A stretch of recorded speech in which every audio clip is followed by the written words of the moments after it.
مساء الخير صحابي وصحباتي كل اللي معايا القناه، وحشتوني جدا جدا جدا.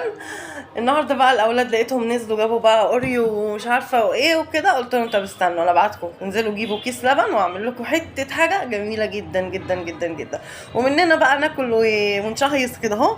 يعني هو ولا منها اكل ولا منها يا جماعه كمان حاجه حلوه.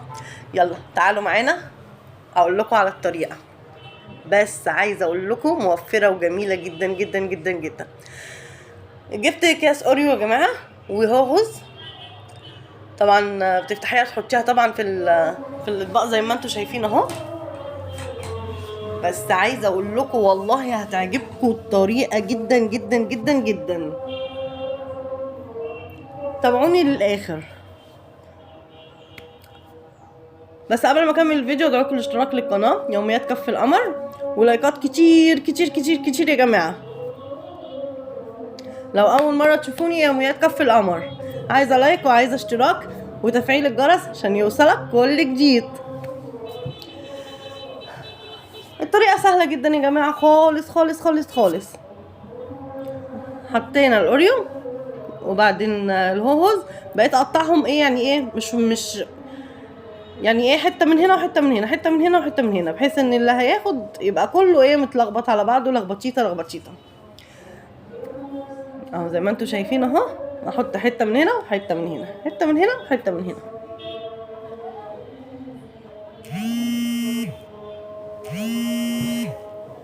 الناس اللي لسه ما عملتش يا جماعه اشتراك تنزل حالا حالا حالا تعمل اللي لسه ما عملش اشتراك يطلع يعمل اشتراك وينزل يعمل لايك كتير كتير كتير كتير، ويا رب الطريقه تعجبكم، وفي الاخر تعملوا لي اشتراك يا جماعه بالله عليكم. قسمت طبعا الاوريو بالتساوي والهوهوز على عدد الباقي اللي عندنا.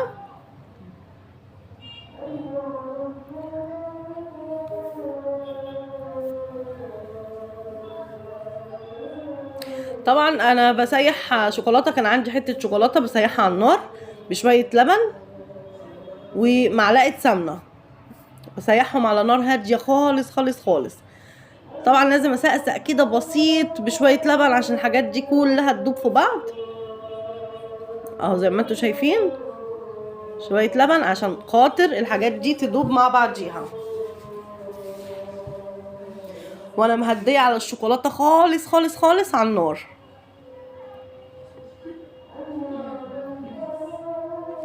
اهو. انا سقسقت اهوت وسبته لحد ما يتشرب،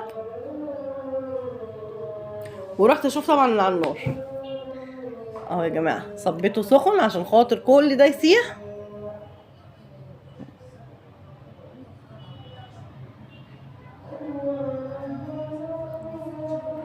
عايزه اقول لكم المنظر من دلوقتي الواحد هيجنن وياكل. بصوا يعني خرافه خرافه والله العظيم، كلنا بألف هنا وشفا، جميل جدا جدا جدا جدا. وكان عندي شوكولاته مش عارفه اسمها ايه ديت حطيتها على الوش كده بعد ما دخلته طبعا التلاجة مسك سنه كده. الصوص بقى صوص الشوكولاته ده يا جماعه، هي الطبق كله عباره عن شوكولاته شوكولاته شوكولاته، بس هنكسر الشوكولاته دلوقتي وهنحط صوص فراوله يلا يا جماعه متنسوش الاشتراك بالله عليكم، ولو عجبكم الفيديو بالله عليكم بالله عليكم عايزه تعليقات كتير كتير كتير كتير اهو. ده الشكل النهائي، وحاجه جميله جميله جميله وسهله، ولا بقى تخش الفرن ولا تعمل قلبان ولا تجيب مضرب ولا مش عارفه ايه، كله يا جماعه في الكويكلي وسريع جدا جدا جدا معايا. يا رب الطريقه تكون عجبتكم يا رب، ويا رب تتابعوني، ويا رب اللايكات، متنسوش اللايكات عشان انتوا بتنسوها، بالله عليكم متنسوش اللايكات.